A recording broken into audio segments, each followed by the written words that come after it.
बता दीजिए डेली दिन में कितने घंटे पढ़ पाते हैं, और सच सच बताइएगा। झूठ बोल रहे हो, खुद से झूठ बोलोगे, फर्क नहीं पड़ता। यदि आप सच बोल देंगे बड़ा अच्छा होगा। उसके हिसाब से मैं आपको एक चीज ये बता पाऊंगा कि देखो यार, यदि तुम 3 घंटे पढ़ रहे हो तो तुमने वीडियो बनाने के लिए मुझे बोला क्यों कि सर मैं फर्स्ट अटेम्प्ट में क्रैक करना चाहता हूँ। अच्छा, फिजिक्स से 150 क्वेश्चन, केमिस्ट्री के 150 क्वेश्चन या बायो के 200 क्वेश्चन के लिए आप 10 घंटे लेते हैं। आप कहोगे सर मैं तो बहुत जल्दी कर सकता हूँ, मुझे पता है फैंटम आप बहुत जल्दी कर सकते हो, पर जल्दी करने की बात नहीं है। सिलेबस कंप्लीशन के साथ आराम से प्रैक्टिस करना होता है। जो क्वेश्चन गलत हो जाता है उसका एक्सप्लेनेशन देखना होता है, धीमे धीमे बॉडी में एब्जॉर्ब होता है। स्पीड के लिए टेस्ट है। यहाँ पे एक भी चैप्टर नहीं हुआ, अभी मैं थोड़ा टाइम पास कर रहा हूँ, अभी है ना, दिल नहीं कर रहा पढ़ने का, पर पहली बार में जाऊँगा जरूर, है ना। गुड इवनिंग स्टूडेंट्स, ये वाला वीडियो नीट 2026 एस्पिरेंट्स के लिए जो फर्स्ट अटेम्प्टर होंगे इस समय पे क्लास 12th में। मैंने अभी तक डिटेल वीडियोस बनाए ड्रॉपर्स के लिए। अभी रिसेंटली पिछले एक हफ्ते में काफ़ी सारे वीडियोस बनाए नीट 2027 एस्पिरेंट्स के लिए। ये वाला वीडियो फर्स्ट अटेम्प्टर्स के लिए जो इस समय पे क्लास 12th में। टफ सिचुएशन होती है। आप में से काफ़ी सारे लोग इस बात से स्ट्रगल कर रहे होंगे कि 11th वेस्ट हो गई, अच्छी तरह पढ़ाई नहीं की, और अब 12th के अंदर बोर्ड का भी प्रेशर है। हालांकि आज की दुनिया में बोर्ड एग्जाम की वैल्यू 0 है, फिर भी पेरेंट्स कहते हैं और स्कूल वाले धक्का देते रहते हैं कि बोर्ड बोर्ड बोर्ड बोर्ड। तो समझ लेते हैं कि क्या करना है। तो मेरे हिसाब से सबसे पहले बहुत ज़्यादा ज़रूरी है कि हम ये समझें कि इस समय पे हम कितने पानी में हैं, और उसके बाद हम आगे प्लान कर पाएंगे। अब से लेके नीट 2026 में करीब 300 दिन बचे हुए हैं, ठीक है। तो समझिए, पहली चीज़, टोटल स्टडी आवर्स 300 है गवर्नमेंट कॉलेज क्रैक करने के लिए। मैं अभी आपको एक ब्रेकअप बताऊंगा, फिर मैं आपको बताऊंगा कि आपका होमवर्क क्या है। मैं आपसे पूछना चाहता हूं आपने कितने घंटे पढ़े हैं। मैं भी आपको बताऊंगा कि कैसे आप घंटे काउंट करेंगे। आप कमेंट सेक्शन के अंदर बताएंगे कि आपने कितने घंटे पढ़े, जो भी मैं आपको मेथड बताऊंगा उससे, ठीक है। दूसरे सवाल का आप जवाब देंगे कि are you going to school. तो पहले जिस सवाल का आप जवाब देंगे वीडियो के कमेंट सेक्शन में, आपने अभी तक कितने घंटे की पढ़ाई कर ली है 3000 घंटे में से। दूसरी चीज़ जिसका आप जवाब देंगे वो ये है कि क्या आप स्कूल जा रहे हैं, ठीक है। और तीसरी चीज़ जिसका आप जवाब देंगे वो ये है कि इस समय पे आपकी कैपेबिलिटी, आपकी कुव्वत, आपकी औकात क्या है। इसका मतलब क्या है, आप दिन में कितने घंटे पढ़ पाते हैं। बहुत सारे लोग फैंटम होते हैं, मैं 15 घंटे पढ़ सकता हूँ, 16 घंटे पढ़ सकता हूँ। भाई आज तक 3 घंटे से ज़्यादा नहीं पढ़ा है। तो अभी तक आपको अपनी असलियत पता चल गई होगी। बता दीजिए डेली दिन में कितने घंटे पढ़ पाते हैं, और सच सच बताइएगा। झूठ बोल रहे हो, खुद से झूठ बोलोगे, फर्क नहीं पड़ता। यदि आप सच बोल देंगे बड़ा अच्छा होगा। उसके हिसाब से मैं आपको एक चीज़ ये बता पाऊंगा कि देखो यार, यदि तुम 3 घंटे पढ़ रहे हो तो तुमने वीडियो बनाने के लिए मुझे बोला क्यों कि सर मैं फर्स्ट अटेम्प्ट में क्रैक करना चाहता हूँ। अच्छा, और यदि आप दिन के 10-11 घंटे पढ़ पाते हो, आज तक पढ़े हो कभी और कंसिस्टेंटली पढ़े हो, तो फिर कुछ रियलिटी और है। We will figure out what to do. तो चलो सबसे पहले समझ लेते हैं कि 3000 घंटे आए कैसे, और उसके बाद मैं आपको बताऊंगा कि आप अपने खुद के घंटे कैसे काउंट करेंगे। तो देखो, यहाँ पे देखो, टोटल नीट की तैयारी। आपने ये वाली पिक्चर इस वाले चैनल पे बहुत बार देखी होगी। थ्योरी है, एमसीक्यू प्रैक्टिस है, टेस्टिंग है। थ्योरी का मतलब लेक्चर्स, कोई आपको पढ़ा रहा है ऑनलाइन फॉर्मेट में क्लास में, प्लस एनसीईआरटी रीडिंग, अप्रोक्सीमेटली 15 घंटे पर चैप्टर। 82 चैप्टर से 15 को 82 से मल्टीप्लाई किया, 1230 आवर्स आ गए। एमसीक्यू प्रैक्टिस के लिए फिजिक्स और केमिस्ट्री के 100 से 150 एमसीक्यूज, बायो के 150 से 200 एमसीक्यूज। आपने ये मान लिया कि फिजिक्स और केमिस्ट्री के हर चैप्टर के, यानी फिजिक्स से 150 क्वेश्चन, केमिस्ट्री के 150 क्वेश्चन या बायो के 200 क्वेश्चन के लिए आप 10 घंटे लेते हैं। आप कहोगे सर मैं तो बहुत जल्दी कर सकता हूँ, मुझे पता है फैंटम आप बहुत जल्दी कर सकते हो, पर जल्दी करने की बात नहीं है। सिलेबस कंप्लीशन के साथ आराम से प्रैक्टिस करना होता है।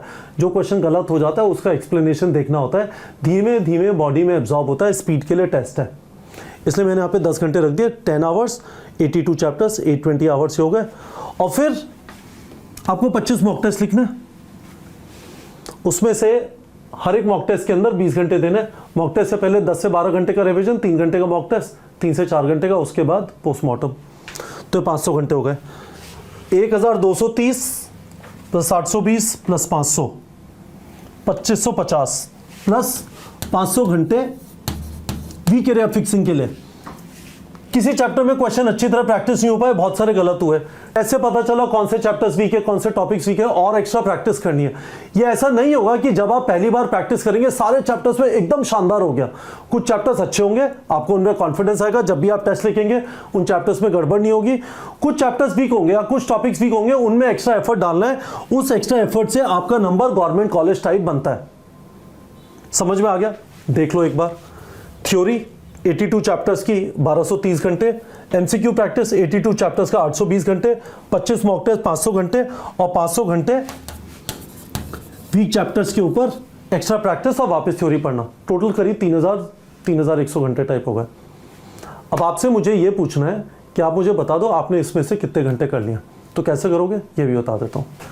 तो चलो देखो, तो आपको क्या करना है, फिजिक्स केमिस्ट्री बायोलॉजी में टोटल मिला के 82 चैप्टर्स है। मैंने ब्रेकअप बना दिया, 14 चैप्टर फिजिक्स में 11th में, 14 फिजिक्स 12th में, 9 चैप्टर 11th में केमिस्ट्री, 13 चैप्टर 12th में केमिस्ट्री, 19 चैप्टर 11th में बायोलॉजी, 13 चैप्टर 12th में बायोलॉजी। तो आप ये डालो कि कितने कितने चैप्टर आपने कर लिया है ना। तो आप बोल दो कि सर मैंने 14 चैप्टर में से 5 की थ्योरी कर लिया और मैंने 4 का क्वेश्चन प्रैक्टिस कर लिया। और क्वेश्चन प्रैक्टिस का मतलब यह है कि आपने जहां से भी क्वेश्चन प्रैक्टिस किए 90% से ज़्यादा सही है तो आपका क्वेश्चन प्रैक्टिस उसका पूरा हो गया। यदि 50-60% सही हो रहा है तो इसको आधा मान लीजिएगा, है ना। सिमिलरली आपने यहाँ पे कहा तो यहाँ पे तो अभी एक ही चैप्टर हुआ है, किसी का भी क्वेश्चन प्रैक्टिस किया। 9 चैप्टर आपने कहा सर 4 का कर लिया मैंने, है ना, और क्वेश्चन प्रैक्टिस 3 का कर लिया है। यहाँ पे एक भी चैप्टर नहीं हुआ। अभी मैं थोड़ा टाइम पास कर रहा हूँ, अभी है ना, दिल नहीं कर रहा पढ़ने का, पर पहली बार मैं जाऊँगा ज़रूर, है ना। और 19 चैप्टर्स में से आपने कहा सर 15 कर लिए और इससे से 10 के क्वेश्चन प्रैक्टिस किए और यहाँ पे सर 2 चैप्टर कर लिए और दोनों के क्वेश्चन प्रैक्टिस कर लिया। सही है। अब क्या करो, आपको याद है मैंने कहा था कि थ्योरी यानी 15 घंटे, एमसीक्यू प्रैक्टिस यानी 10। 0 पे तो मल्टीप्लाई करके कुछ फ़ायदा नहीं है ना। 15 10 15 10 15 10 ऐड कर दो, है ना। 75 40 115 15 60 30 90 0 225 100 325 30 20 50। तो टोटल घंटे कितने हो गए, 115 130 220 545 595 आवर्स हो गए।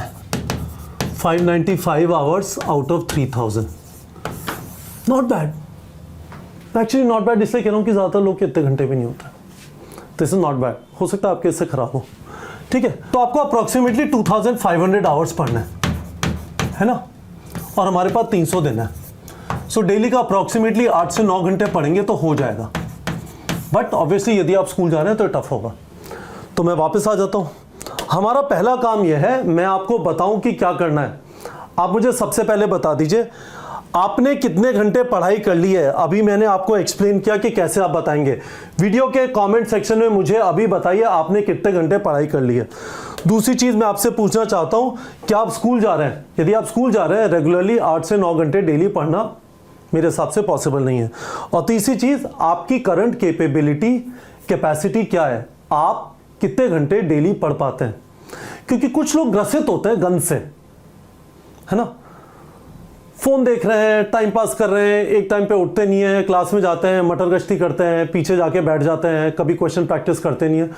तो वो जो है ना प्रॉब्लम इमीडिएटली सॉल्व नहीं होती, है ना, वो धीमे धीमे सफाई होगी उसकी। तो उसका भी आइडिया लग जाएगा। तो बता दीजिएगा डेली आप कितने घंटे पढ़ पाते हैं। जब आप इन 3 क्वेश्चन का आंसर कर देंगे कॉमेंट सेक्शन में, और नहीं करे कोई बात नहीं, फर्क नहीं पड़ता, मैं उन्हीं को गाइड कर सकता हूं जो पार्टिसिपेट करेंगे, जो समझते हैं हाँ प्रॉब्लम बढ़ी है और अब जो हुआ सो हुआ, इसको मुझे फिक्स करना है। तो मैं आपको अगले वीडियो में एग्जैक्टली बता दूंगा कि आप कैसे अपना रास्ता ढूंढें जिससे फर्स्ट अटेम्प्ट में 2026 में सिलेक्शन हो जाए। हो सकता है मैं आपको यह भी बता दूं कि नहीं होगा आपका अगले साल, पर आप इस तरह से पढ़ो, अपने पीछे के पाप को छोड़ दो। आज इस तरह से पढ़ो कि अच्छे नंबर आ जाए 2026 में, सिलेक्शन लायक ना भी आए तो भी कोई बात नहीं, और फिर ड्रॉप करके आप छक्का मार देना।